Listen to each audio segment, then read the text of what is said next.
ناداروں کو علم کے موتی آقا نے انمول دیے۔ یا رب لک الحمد کما ینبغی لجلال وجہک وعظیم سلطانک۔ الحمد للہ رب العالمین والصلاة والسلام علی رسولہ الکریم۔ ربنا لا تزغ قلوبنا بعد اذ ہدیتنا ہب لنا من لدنک انک انت الوہاب۔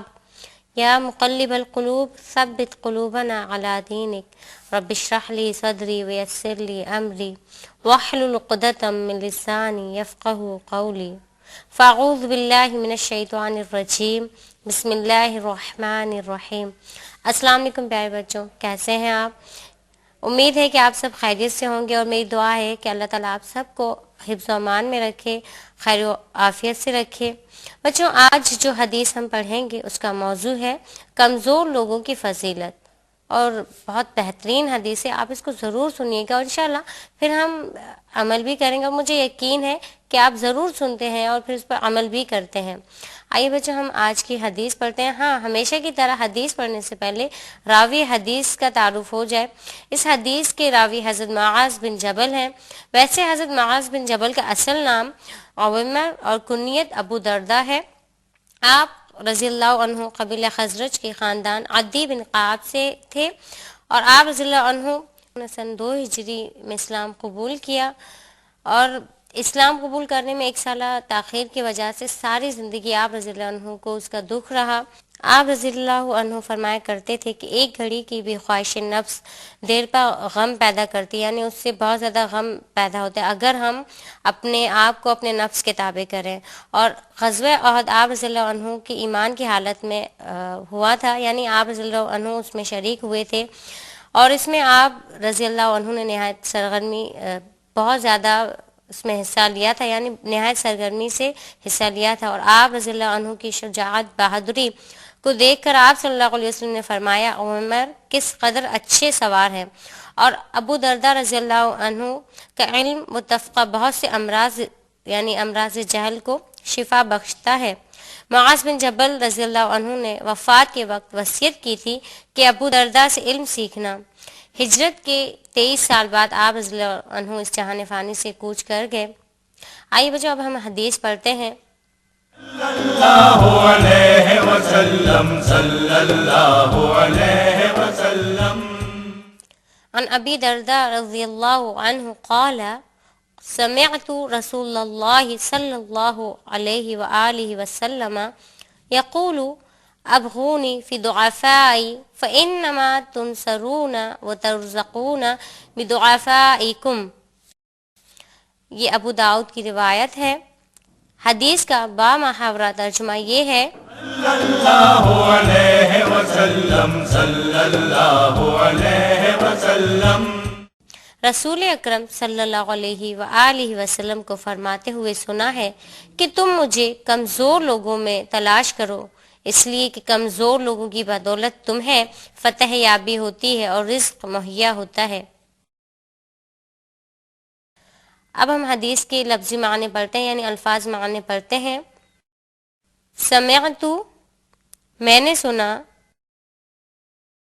رسول اللہ صلی اللہ علیہ وآلہ وسلم، رسول اللہ صلی اللہ علیہ وآلہ وسلم، یقول، وہ کہہ رہے تھے، ابغونی، تم مجھے تلاش کرو، الضعفاء، کمزور، تنصرون، تم کو نصرت ہوتی ہے، ترزقون، تمہیں رزق مہیا ہوتا ہے، فإنما، پس سوائے اس کے نہیں، فی، میں، بدعفائکم، تمہارے کمزور، یعنی ابو دردہ کہتے ہیں کہ میں نے رسول اللہ صلی اللہ علیہ وسلم کو فرماتے ہوئے سنا کہ تم مجھے کمزور لوگوں میں تلاش کرو، اور کمزور لوگوں ہی کی بدولت تمہیں فتح یابی نصیب ہوتی ہے۔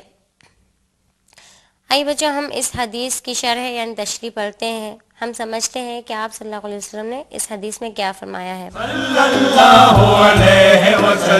وسلم صلی اللہ علیہ وسلم. ہم دنیا میں بہت سے لوگوں کو دیکھتے ہیں، اپنے جیسے لوگوں کو بھی، اور ایسے لوگ بھی ہیں جو کمزور ہیں کسی لحاظ سے، یا پھر معذور لوگوں کو بھی ہم دیکھتے ہیں. کبھی ہم نے یہ بات سوچی ہے کہ اللہ تعالیٰ نے تمام انسانوں کو ایک جیسا نہیں پیدا کیا؟ اگر بہت سارے لوگ صحیح ہیں تو ان میں سے چند لوگوں کو، تمام لوگوں کو نہیں، صرف چند لوگوں کو اللہ تعالیٰ نے معذور بھی بنایا ہے. کیوں؟ تاکہ جب ہم انہیں دیکھیں تو ہمیں عبرت حاصل ہو. دیکھیے، جب میں کسی ایک نابینا انسان کو دیکھوں تو پھر میری فیلنگز کیا ہوں گی؟ کسی اور معذور انسان کو دیکھوں تو میں یہ سوچوں کہ میرے رب نے مجھے مکمل پیدا کیا ہے، مجھے بہتر پیدا کیا ہے، مجھے آنکھیں عطا کی ہیں کہ میں آج دنیا کو دیکھ سکوں. یہ بات کبھی ہم کیوں نہیں سوچتے کہ اللہ تعالیٰ نے تمام لوگوں کو ایک جیسا کیوں نہیں پیدا کیا، صرف چند لوگوں کو معذور پیدا کیا ہے؟ اس میں اس کی بہت بڑی حکمت ہے. ایک تو یہ کہ ہم انہیں دیکھ کر عبرت حاصل کریں اور اپنے رب سے دعا کریں، اور دوسری بات، کمزور لوگوں کو انکریز کرنے کے لیے اللہ کے نبی صلی اللہ علیہ وسلم نے کیا فرمایا؟ اس حدیث میں آپ دیکھ لیجئے کہ اللہ کے نبی صلی اللہ علیہ وسلم نے فرمایا کہ تم مجھے تلاش کرو کمزور لوگوں میں. اور امام بخاری رحمۃ اللہ علیہ روایت کرتے ہیں، آپ صلی اللہ علیہ وسلم کی ایک حدیث ہے جس میں اللہ کے نبی صلی اللہ علیہ وسلم نے تمام غربا و مساکین کو سراہنے کے لیے اللہ رب العزت سے یہ دعا مانگی تھی کہ اے اللہ مجھے مسکین بنا دے اور میرا حشر، میرا خاتمہ انہی مسکین لوگوں میں کر دے. اور یہ بخاری کی روایت ہے جس میں آپ صلی اللہ علیہ وسلم نے یہ دعا مانگی. آپ صلی اللہ علیہ وسلم نے اس دعا کے ذریعے ان تمام لوگوں کو سراہا ہے کہ میں تمہارے ساتھ ہوں. اس میں دیکھیے ایک حکمت بھی ہے، اللہ کے نبی صلی اللہ علیہ وسلم اس میں کہہ رہے ہیں کہ میں تمہارے ساتھ ہوں. کیونکہ دیکھیے، جب کوئی انسان کمزور ہوتا ہے یا اس کے ساتھ پریشانیاں ہوتی ہیں تو وہ مایوس ہو جاتا ہے، اور پھر مایوسی کیا ہے؟ کہ منفی عمل ہے، اور جو انسان سوچتا منفی ہے تو اس کا پھر عمل اس کے جو رد عمل ہے، اس کے جو اعمال ہیں وہ بھی منفی ہونے لگتے ہیں. جب سوچ منفی ہوگی تو اعمال بھی خود بخود منفی ہونے لگیں گے. تو اس لیے اللہ کے نبی صلی اللہ علیہ وسلم نے ایسے لوگوں کو سراہنے کے لیے دعا مانگی. اور اس حدیث میں جیسا کہ کہا کہ مجھے اگر تلاش کرنا ہے تو غربا و مساکین میں تلاش کرو. دیکھیے کہ اللہ کے نبی صلی اللہ علیہ وسلم اگر دعا کرتے تو تمام جو پہاڑ تھے وہ سونے کے بن جاتے، اور جو دریا ہے وہ چاندی کا بن کر آپ صلی اللہ علیہ وسلم کے پیچھے ہو جاتا، اللہ کے نبی اگر ایک دعا کرتے. لیکن اللہ کے نبی نے کیوں چاہا کہ میرا خاتمہ ان لوگوں کے ساتھ ہو؟ کیونکہ ان کا حشر جو ہے بہت بہترین ہوگا. کیونکہ قرآن پاک میں سورہ آل عمران میں اللہ تعالیٰ نے اس کی وضاحت کی ہے کہ اللہ تعالیٰ دونوں کو آزماتے ہیں، مساکین کو بھی آزما رہے ہیں نہ دیکھ کر، اور جن کو دیا ہے ان کو بھی آزما رہے ہیں. کیونکہ پیسہ یا مال کا آنا جو ہے وہ ایک آزمائش ہے. جب کسی انسان کے پاس بہت زیادہ مال آ جاتا ہے تو وہ بہت مصروف ہو جاتا ہے، پھر اس کے پاس ٹائم نہیں ہوتا، ایون کہ اپنے رب کے لیے بھی اس کے پاس ٹائم نہیں ہوتا ہے. میرا کاروبار لازمی ہے، پہلے ہے، میرے پاس اگر ٹائم نہیں ہے تو صرف نماز کے لیے. تو ان لوگوں کو سوچنا چاہیے کہ اللہ تعالیٰ دونوں کو آزما رہے ہیں، اور جس کو نہیں دیا ہے اس کو. اور خاص طور پہ یہ بات ہے کہ جیسے اللہ کے نبی صلی اللہ علیہ وسلم نے دعا مانگی تو اس میں حکمت ہے کہ اللہ تعالیٰ ان لوگوں کو بہت زیادہ پسند کرتے ہیں، کیونکہ وہ لوگ اللہ کے بہت قریب ہوتے ہیں. جیسے قرآن پاک میں اللہ تعالیٰ نے کہا کہ میں دونوں کو آزماتا ہوں، دیکھ کر بھی اور نہ دیکھ کر بھی. اب کچھ لوگ جب دعویٰ کرتے ہیں ایمان کا کہ ہم ایماندار ہیں یا ہم مومن ہیں یا ہم مسلمان ہیں، تو اللہ تعالیٰ جب ان کو دیتے ہیں تو وہ یہ سوچنے لگتے ہیں کہ بھئی ہمارے اعمال کی وجہ سے اللہ تعالیٰ ہمیں دے رہا ہے، اللہ تعالیٰ تو ہمیں بہت نواز رہے ہیں. لیکن کاش کہ وہ لوگ یہ سوچنے لگیں کہ اللہ تعالیٰ نے میرے ایمان، مطلب میں نے جب یہ چاہا کہ میں ایماندار بن جاؤں یا میں نے کچھ نیک اعمال کرنے شروع کی تو اللہ تعالیٰ نے مجھ پر دنیا کیوں کھول دی؟ سوچنے کی بات ہے. اس لیے کھول دی کہ اللہ تعالیٰ آزما رہے ہیں. تم دعویٰ کر رہے ہو نا کہ میں مومن ہوں، تو دیکھو تمہارے سامنے میں نے دنیا کھول دی. اور ایسا ہوتا ہے، اللہ تعالیٰ دنیا کھول دیں گے آپ کے آگے. آزمائش ہے یہ، پھر اللہ تعالیٰ اس میں آزمائیں گے کہ اب تم مجھے یاد کرتے ہو یا نہیں، اب تمہاری مصروفیات میں سے میرے لیے وقت نکلتا ہے یا نہیں. دیکھیے کتنی بڑی آزمائش ہے، آج لوگ نہیں سمجھتے. آج اگر اللہ تعالیٰ نے کسی کو دیا ہے تو وہ یہ سوچتا ہے کہ میرے رب نے مجھے بہت نوازا ہے. بے شک اللہ تعالیٰ نوازنے والے ہیں اور شکر سے نعمتوں کے دروازے کھلتے ہیں، لیکن یہ بات نہیں ہمیں بھولنی چاہیے کہ اللہ تعالیٰ ہمیں آزما بھی سکتے ہیں. اور نو ڈاؤٹ قرآن پاک میں خود اللہ تعالیٰ نے کہا ہے میں آزماتا ہوں. ایک قرآن پاک کی آیت میں جب اللہ تعالیٰ نے یہ وضاحت کر دی کہ جب اللہ تعالیٰ نے کہا ان لوگوں کو جن کو دیا ہے، کیونکہ تمام زمین و آسمان کے خزانے صرف اللہ تعالیٰ ہی کے لیے ہیں، اللہ تعالیٰ نے جن کو دیا ہے ان سے قرآن پاک میں آتا ہے باقاعدہ کہ جب ان سے کہا جاتا ہے کہ تم اللہ کی راہ میں خرچ کرو تو وہ کہتے ہیں مومنین سے کیا تمہارا رب غریب ہے کہ جو ہم اس کی راہ میں دیں. تو اللہ تعالیٰ نے اس کا بہترین جواب دیا اور اس میں بہت حکمت ہے. جواب کیا تھا کہ کچھ نہیں، آپ اپنے اعمال کرتے رہیے، پھر کیا ہوگا، ان کے لیے عذاب المہین یعنی ذلت والا عذاب ہے. یہ جو سونا اور چاندی جمع کرتے ہیں تو وہ ان کے لیے پھر باقاعدہ روایت میں آتا ہے کہ وہ آگ ان کے لیے آگ بن جائے گا. اور جو لوگ سونا یا چاندی جمع کرتے ہیں ان کے بارے میں یہ بھی آیا ہے کہ جہنم کی آگ سے ان چیزوں کو گرم کر کے ان کے جسموں کو سلگایا جائے گا. خیر بات ہو رہی تھی آیت کی، تو اللہ تعالیٰ نے یہ جواب دیا کہ اگر وہ کہہ رہے ہیں تو ان کے لیے چھوڑ دیجیے، آپ جو کچھ کرتے ہیں کرتے رہیے. آپ پھر کیا ہے کہ آپ سے جب پوچھا جائے گا وہ قیامت کے دن آخرت میں سوال کیا جائے گا آپ سے ان ساری نعمتوں کے بابت. تو اس سے ہمیں دو سبق ملتے، ایک تو یہ کہ کسی کو جواب کس طرح دینا چاہیے. اب یہ لوگ جو کہہ رہے تھے کہ کیا اللہ تعالیٰ فقیر ہے، نعوذ باللہ، وہ جیسے مومنین سے کفار کہتے ہیں کیا تمہارا رب فقیر ہے، وہ ہم سے مانگتا ہے. تو اللہ تعالیٰ نے یہاں یہ نہیں کہا قرآن پاک میں کہ تم سب فقیر ہو، نہیں، ایک پروقار طریقے سے جواب دے دیا گیا. ہمیں بھی سکھایا جا رہا ہے کہ اگر کوئی کہتا ہے کہ آپ جاہل ہو، کم عقل ہو، تو اس سے کیا آپ ہو جائیں گے؟ نہیں. مومنین، قرآن پاک کی ہر آیت بہت گہری ہے. دیکھیے اس آیت میں بھی اللہ تعالیٰ دو باتیں ہمیں سکھا رہے ہیں، تو کافروں کو جواب دے دیا، دوسری بات مومنین کو سکھا رہے ہیں کہ اگر آپ کو بھی کوئی کہتا ہے تو آپ پروقار طریقے سے جواب دیجیے. اگر آپ کو کوئی کہتا ہے کہ آپ جاہل ہو یا کم عقل ہو تو اس سے آپ ہو تو نہیں جاؤ گے. وہ ان کی سوچ ہے، وہ سوچتے رہیں، آپ پروقار طریقے سے جواب دیجیے. اگر کوئی یہ کہتا ہے کہ دنیا میں سورج نہیں ہے، چاند نہیں ہے، تو ظاہری بات ہے کہ وہ صحیح نہیں کہہ رہا ہے. تو کیا ہم اس سے لڑیں گے؟ کیا ایسے لوگوں سے ہم کس طرح لڑیں گے؟ اس کا اصل تو یہی ہونا چاہیے کہ ہم یہی سوچیں، جواب ہی نہ دیں یا پروقار طریقے سے کہ یہ بات تو اٹل ہے، دنیا میں سورج بھی اور چاند بھی. اسی طریقے سے اللہ تعالیٰ نے ہمیں ہماری منصبی ذمہ داری سمجھائی ہے کہ تمہارا کام کیا ہے کہ لوگوں کو صرف اطیع اللہ و اطیع الرسول کی دعوت دو، کہ اطاعت کرو اللہ کی اور اللہ کے رسول کی.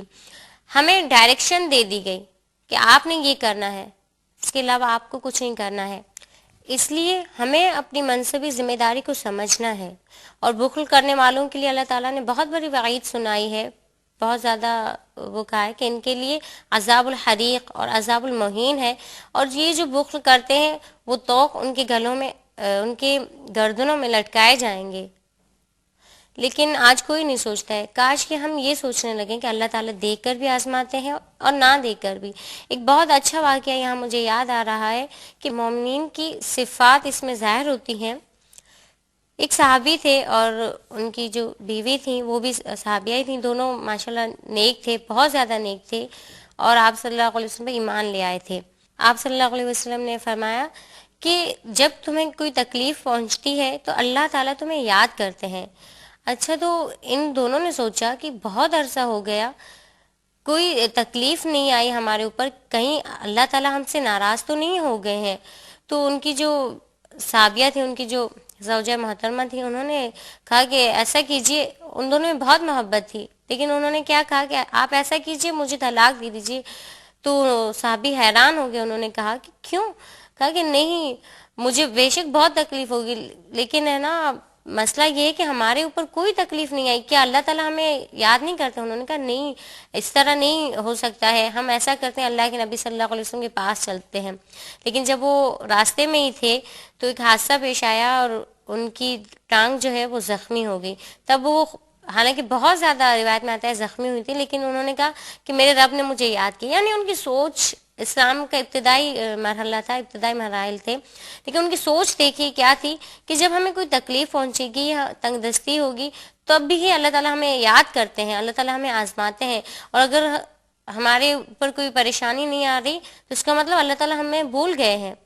ان کی سوچ دیکھیے. آج ہماری سوچ کیا ہے کہ اللہ نہ کرے اگر ہم پر کوئی آزمائش آ جائے تو ہم تو چلانا شروع کر دیتے ہیں. ہم کہتے ہیں کہ اللہ تعالیٰ نے ہمیں یہ کیا، اللہ تعالیٰ نے ہمارے ساتھ زیادتی کی ہے. جیسے کہ سورۃ الفجر میں اللہ تعالیٰ کہتے ہیں نا کہ جب میں ان کو نوازتا ہوں تو کہتے ہیں ربی اکرمن، میرے رب نے مجھے نوازا ہے. اور جب میں ان کو آزماتا ہوں تو کہتے ہیں کہ ربی اہانن، کہ ہمارے رب نے تو ہمیں رسوا کر دیا ہے. یہ صفات، کیونکہ اللہ تعالیٰ انسانوں کے نیچر کو جانتے ہیں اور اللہ تعالیٰ سے زیادہ جاننے والا کوئی نہیں ہے. دیکھیے اب سوچ یہ ہونی چاہیے کہ جتنی آزمائش آتی ہیں اللہ تعالیٰ کی طرف سے، اللہ تعالیٰ دونوں کو آزماتے ہیں، دیکھ کر بھی اور نہ دیکھ کر بھی. خاص طور پر جیسا کہ اللہ کے نبی صلی اللہ علیہ وسلم نے دعا بھی مانگی ہے اور اس مبارک حدیث میں بھی کہا ہے کہ فتح یابی جو ہے کمزور لوگوں کی بدولتی نصیب ہوتی ہے، اور مجھے اگر تلاش کرنا ہے تو انہی لوگوں میں تلاش کرو. ایسے لوگوں کی فضیلت ظاہر ہوتی ہے. اور جو لوگ دنیا میں معذور ہیں انشاءاللہ آخرت میں وہ سب صحیح ہو جائیں گے اگر وہ آپ صلی اللہ علیہ وسلم کی اس بات کو لے لیں کہ اللہ کے نبی صلی اللہ علیہ وسلم نے کہا ہے کہ میں تم لوگوں کے ساتھ ہی ہوں. جب اللہ کے نبی صلی اللہ علیہ وسلم نے کہہ دیا ہے تو بات ہی ختم ہے. ہمیں دنیا سے کیا ہے، دنیا تو ختم ہو جائے گی. ہمیں اپنی زندگی کے دن اس طرح گزارنے ہیں جیسے کہ میں سفر میں ہوں. ان کو بہت زیادہ آپ صلی اللہ علیہ وسلم نے حوصلہ دیا ہے، ان کو کہا ہے کہ میں تمہارے ساتھ ہوں، تاکہ وہ منفی سوچیں نہ سوچیں اور منفی عمل ان کے اندر نہ ہو. اور ایک بات ہے کہ ہم لوگوں کی عبرت کے لیے ان کو بنایا گیا ہے تاکہ ہم لوگ ان کو دیکھ کر عبرت حاصل کریں اور اپنے رب کا شکر ادا کریں.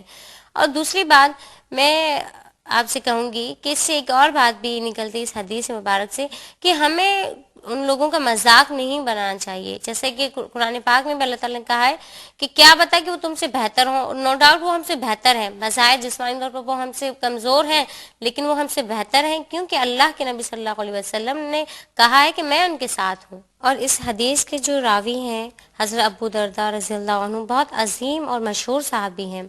اور یہ حدیث بھی آپ صلی اللہ علیہ وسلم نے ان کو کیوں سنائی تھی کہ ان کے دل میں خیال آیا تھا، کیونکہ ابھی دور جاہلیت کے بہت قریب تھے اور انسانی فطرت کے عین مطابق ان کے دل میں خیال آیا کہ کمزور لوگوں سے میں عظیم ہوں اور میں ان سے زیادہ اچھا ہوں.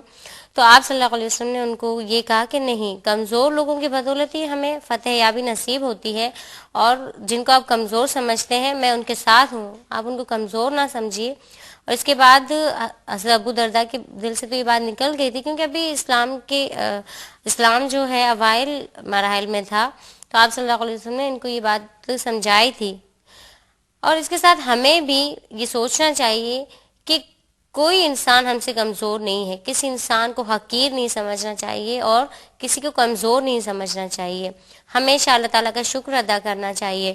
ہمیں بھی چاہیے کہ ہم کمزور لوگوں کا احترام کریں، ان کی عزت کریں، ان سے محبت کریں اور انہیں بھی اپنے جیسا سمجھیں اور اپنے آپ کو ان سے بہتر نہ سمجھیں. اللہ تعالیٰ سے دعا ہے کہ اللہ تعالیٰ ہم سب کو ان تمام باتوں پر عمل کرنے کی اور اس مبارک حدیث پر عمل کرنے کی توفیق عطا فرمائے.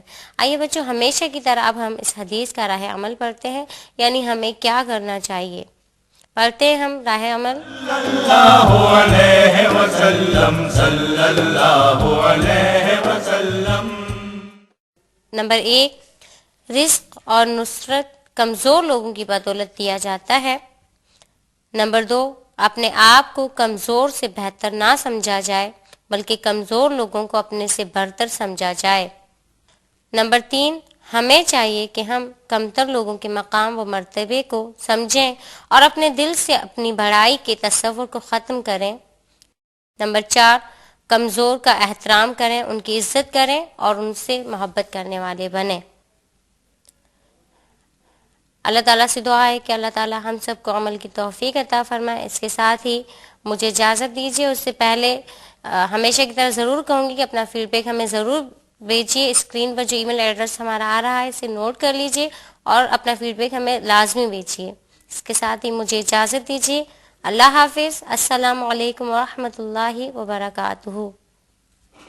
اس پروگرام کی سی ڈیز اور ڈی وی ڈیز کے لیے درج ذیل پتے پر اپنے آرڈرز بذریعہ خط یا ای میل بک کرائیں. Incharge QTV D120 site Karachi Pakistan. Email address qcampus@arydigital.tv. ناداروں کو علم کے موتی آقا نے انمول دیے. اعوذ باللہ من الشیطان الرجیم. بسم اللہ الرحمن الرحیم. إن هذا القرآن يهدي للتي هي أقوم. بے شک یہ قرآن اس راستے کی طرف رہنمائی کرتا ہے جو بالکل سیدھا ہے